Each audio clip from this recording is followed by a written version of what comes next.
My name's John Field. I was hurt at Ground Zero during the cleanup. Wow, I was only there for 5 days before I was horribly injured, and I mean horribly injured. Leading up to that day, every day I was there, I complained that it was an unsafe workplace. Someone's gonna get it. It just happened to be me. But I let everybody know that someone will get hurt. I was there for 5.5 days. Nobody told me to wear a mask once. Nobody gave a shit when that piece of steel altered my life. But like the thousands that are suffering and sick, I didn't roll over and play dead. And I know human life takes a backseat to the almighty dollar, and that's what makes this country roll and run, is the almighty dollar. But you guys somewhere along the line lost your credibility with me. The Environmental Protection Agency, under direct orders from the White House, told New Yorkers that the air was safe to breathe. The administrator at the time, Christine Whitman, issued an internal memo on September 12th, declaring that all statements to the media should be cleared through the National Security Council before they are released. So what happened? The White House changed EPA press releases to add reassuring statements and delete cautionary ones. September 13th, the EPA draft release, never released to the public, says EPA testing terrorized sites for environmental hazards. The White House changes that to EPA reassures public about environmental hazards. September 16th, the EPA draft says recent samples of dust on Water Street show higher levels of asbestos.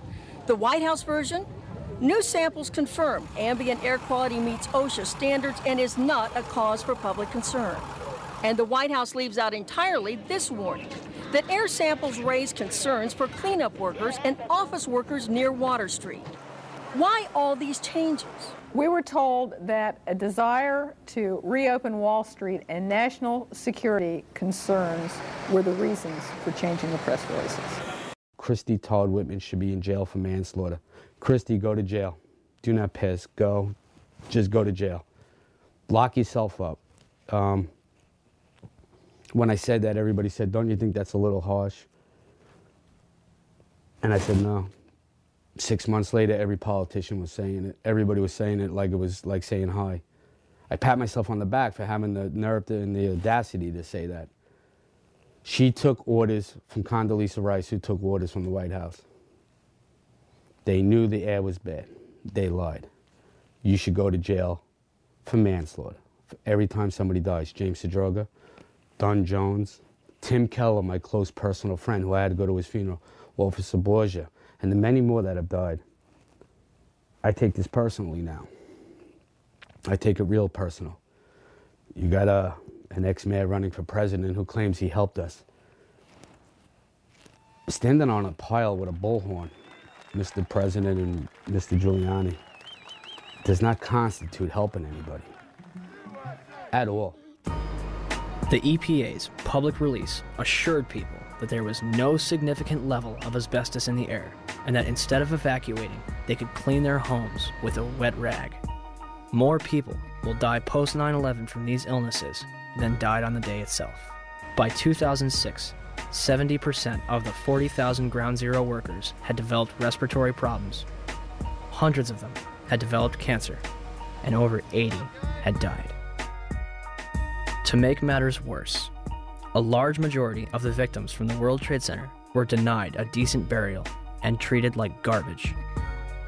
A pile of approximately 500,000 tons of ash located at Fresh Kills landfill contains 1,148 victims that have yet to be identified. Mayor Bloomberg has repeatedly denied family members' requests, replying, "I've only visited my father's grave once."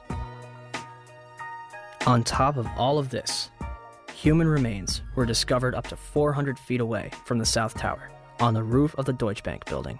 300 bone fragments were discovered between April 7th and 14th, 2006, and more are expected to be found.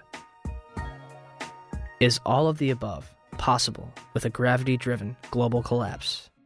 Were the Twin Towers brought down as a result of the airplanes that struck them and the fires that followed, or were they brought down in a controlled demolition?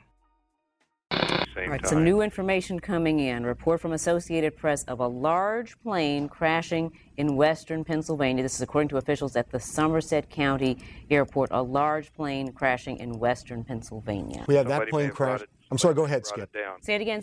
Repeat, please, Skip. I'm saying somebody may have made that horrible decision to go ahead and take the plane down.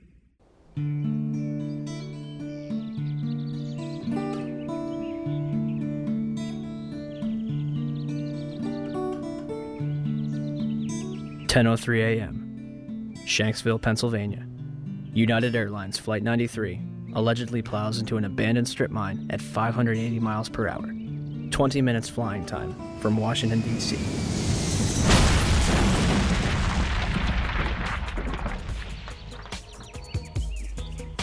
Originally, the official story is that passengers on board the plane overthrew the hijackers and sacrificed themselves to prevent further casualties.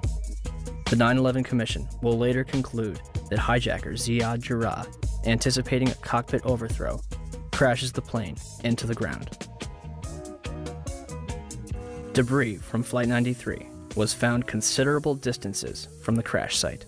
The debris here is spread over a 3 to 4 mile radius, which has now been completely sealed off and is being treated, according to the FBI, as a crime scene. This is one of those cases where the pictures really do tell the story, that sort of the most horrifying aspect of this particular crash scene is how little debris is visible. That's really all you see is a large crater in the ground and just tiny, tiny bits of debris. There has been at least one report that the investigators out there, and there are hundreds of them, as I said tonight, have found nothing larger than a phone book.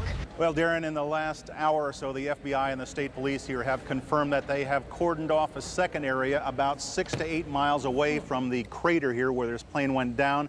This is apparently another debris site, which raises a number of questions. Why would debris from the plane, and they identified it specifically as being from this plane, why would debris be located 6 miles away? Could it have blown that far away? Seems highly unlikely. Almost all the debris found at this site is within 100 yards, 200 yards away. So it raises some questions. We don't want to over-speculate, of course. It seems to me, from covering a number of plane crashes on the scene, that if nothing else, you can say this is not typical for a plane crash to be spread across an area this large. It certainly doesn't make sense because most of the debris has been found in a very compact area within 100 yards, 200 yards, maybe a little beyond that. And then all of a sudden they're telling us 6 miles away they have another concentration of debris. They say it's very small pieces. Most of these are very small pieces. Most of the pieces here are no bigger than the size of a briefcase, they say, and the pieces 6 miles away, maybe even smaller than that. Did they find a plane in Shanksville? Within the last hour. I want to get quickly to Chris Kanicki. He was back there just a couple of minutes ago, and Chris, I've seen the pictures. It looks like there's nothing there except for a hole in the ground. Basically, that's right. The only thing you could see from where we were was a big gouge in the earth and some broken trees. From where we could see, there wasn't much left. Any large pieces of debris at all? No, there was nothing that you could distinguish that a plane had crashed there. Smoke, fire? Nothing. It was absolutely quiet. It was actually very quiet. Nothing going on down there, no smoke, no fire, just a couple of people walking around. They look like part of the NTSB crew walking around looking at the pieces. How big would you say that hole was? From my estimates, I would guess it was probably about 20 to 15 feet long and probably about 10 feet long or 10 feet wide. What could you see on the ground, if anything, other than dirt and ash? And you couldn't see anything. You could just see dirt, ash, and people walking around, broken trees. From the Somerset County coroner to the mayor of Shanksville, almost every eyewitness would remark how little of the plane and its passengers remained. But when I got there, I wondered to myself, where is it? The plane was just totally disintegrated. The only thing we didn't see were people. Nothing to indicate that there was even anybody on the plane. I remember asking a state trooper that was there to be sure, is that where the plane went down? It was so hard to tell because there was nothing around. The Pennsylvania state website puts it best. It is difficult to believe that a 757 plunged into the ground with such force that the plane literally disintegrated and created a still, smoldering crater. is there any historical precedent for a commercial airliner disintegrating upon impact? The emergency services realize their task is hopeless. John Heavey and his team confront the horror of the scene. The twisted wreckage of 191 lies scattered for hundreds of meters. Debris has smashed into the trailer park, destroying 5 homes. In 1988, Pan Am 103 exploded in mid-air over the town of Lockerbie in Scotland, killing 270 people. Terrorists checked a bag containing a bomb into the hold, but didn't board the plane.